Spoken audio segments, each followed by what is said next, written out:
Hello everyone, and welcome to Turkish series stars. All the buzz is right here, in one place. Before we dive into tonight's whirlwind, make sure you're subscribed and share this video so you don't miss a single twist. Thank you for being here. Now, let's get into the conversation that has the entire entertainment world on edge. Word from reliable insiders is that Gökberk Yildirim quietly arranged a late-night meeting with Cemre, and the reason making waves is deeply personal. The claim is that Gökberk, who has always been seen as a devoted son, decided to honor his late mother's final wish by reaching out to Cemre.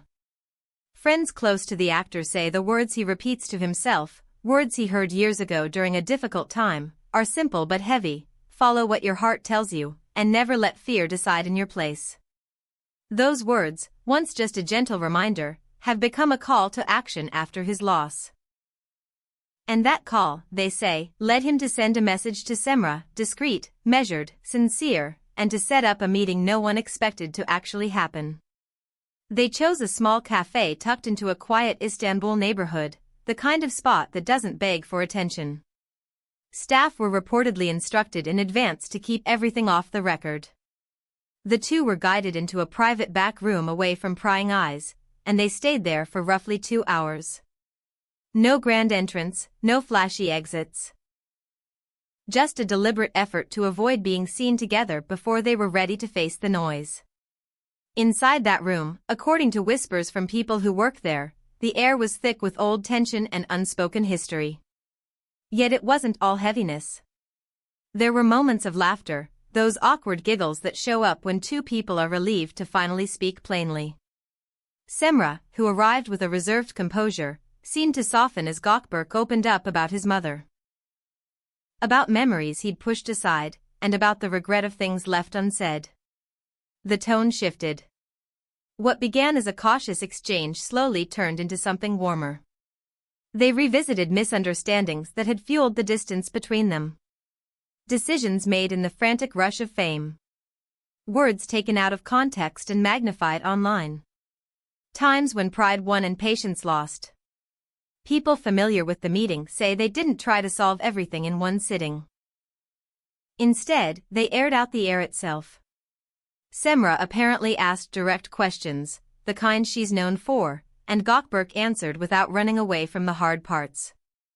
By the end, the edge between them reportedly smoothed out. It wasn't fireworks or a dramatic confession, it was two people choosing to speak honestly, to weigh what still mattered, and to leave the door open. When they left, it was separately. The staff remained discreet. No photos, no slips to the tabloids, just a rumor that something meaningful had happened between two names that have been linked for a long time, for better and worse. And as the whispers turned into a wave, social media broke into factions. Some fans say the universe just nudged them back toward each other, pointing to the timing, to the tenderness of a son honoring a mother. Others insist this could be a straightforward, professional reconnection, a friendly reset after a long silence, nothing more. Yet the fact that neither camp, the actors nor the actresses, has offered an official confirmation or denial has only intensified the curiosity. What was discussed? Why now? And what happens next? The industry woke up to a storm this morning. Anyone who's tracked the conversations around these two knows the rumor of friction has hovered for years. Never fully proven, never fully dismissed. Projects, schedules, personal boundaries, the chaos of attention, it all adds up to distance. But last night's secret rendezvous forced everyone to look again. A detail caught people off guard, that the meeting wasn't about business at all, but about a promise that outlived the person who asked for it.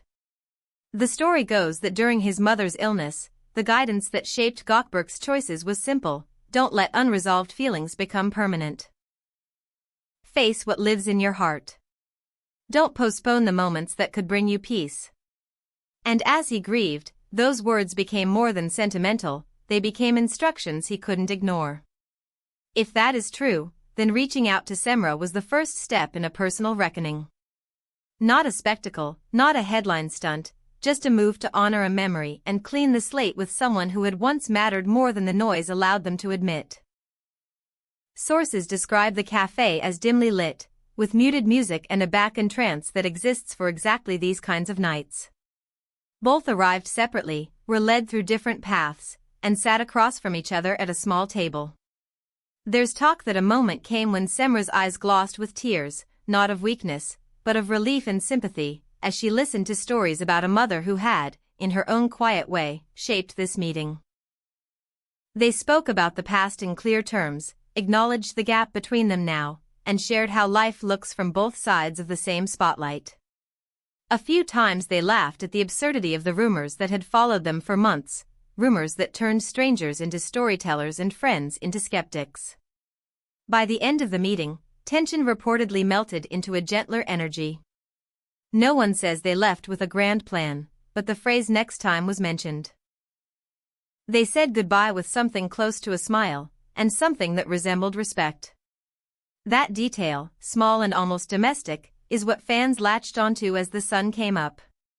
Will there be a second conversation? Can an old connection survive the weight of public expectation? Or was this night simply about closure, a quiet promise kept to a mother, a nod to the past, and nothing more? The free-for-all online has been relentless. Those moved by the story of a son honoring a promise believe that this meeting was emotional, intimate, and necessary. Meanwhile, skeptics argue that rich, layered personal motives often get exaggerated for clicks, and that two actors with overlapping circles can share a table without rewriting their history. The silence from both teams, no statements, no friendly tips to journalists, keeps the suspense alive. The question pulsing through the feeds is the same everywhere. Will this unexpected chapter carry on, or was it a single night at a corner table, meant to be kept between two people who once knew each other well? Last night the tabloids scrambled to keep up. The headline everyone shared in hushed tones was the same, that Gökberk and Cemre reunited not by accident, but with intent, an intent rooted in family, grief, and the desire to set things right. People who've worked with Gökberk call him private, measured, fiercely loyal to those he calls his own. And those who've watched Cemre up close say she's empathetic, a sharp listener beneath the power of a public persona. Together, they seem to inhabit a version of themselves that didn't need an audience. For 2 hours, they held court only with their own feelings, railing a little against the lost time, chuckling at the myths built around their names, letting the conversation wander through the constellation of what happened and what might never happen again. If you believe the accounts, the meeting felt both heavy and light. Heavy with the reality of loss, and light with the possibility that the past doesn't have to weigh forever. The phrase that kept echoing from those who claim to know is that a mother's message guided the night: don't cling to unresolved feelings, face what's in your heart. And perhaps that's why Cemre, initially guarded, let the guard drop by degrees. You could picture the table between them as a bridge slowly rebuilding as they traded memories and truths. Did they leave as a couple? No one claims that. But did they part as two people who finally heard each other after months of silence? That's the story gaining ground. As for the audience, it never sleeps. In the wake of the meeting, fans rallied into two clear camps. One side reads it as the prologue to a new chapter, a subtle return to something once real. Maybe something that had never fully gone away. The other side is pragmatic. Two professionals can reconnect for reasons that have nothing to do with romance. The void of official answers keeps interest surging. Every photograph posted, every cryptic caption, every appearance in the days ahead will be dissected for meaning. Nobody can look away. There's no doubt that for days, possibly weeks, this reunion will dominate conversations. The devotion Gökberk has always shown to his family now lands in the spotlight in a new way, because honoring a mother's wishes isn't a publicity trick, it's about making sure that what you leave unsaid doesn't become the story of your life. In that sense, what happened last night reads as something bigger than celebrity. It's about courage, regret, and the choice to face what still hurts. And yet, because these two live under constant scrutiny, even a private act of healing becomes public property. So where does it go from here? Those who were present at the venue won't speak on record, but the whispered conclusion is consistent. The farewell felt cordial, hopeful, and unhurried, like a curtain closing without the need for applause. Maybe that's enough for now. Maybe that's the point. But if a second meeting happens? If another quiet cafe becomes the site of answers they didn't have time to find, then you can be sure it won't stay quiet for long. For now, everyone is watching. Everyone is wondering whether one heartfelt wish, spoken long ago and held on to until it mattered most, will bring two of the most talked about names in the industry into the same frame again. That's where we leave it tonight. If you enjoyed the coverage, remember to subscribe to Turkish series stars and share this video with friends who love a good story told straight. We'll keep you posted the moment anything changes. Until then, stay tuned, take care, and keep your eyes on the places where people go when they have something real to say, the small rooms, the quiet corners, the tables built for two.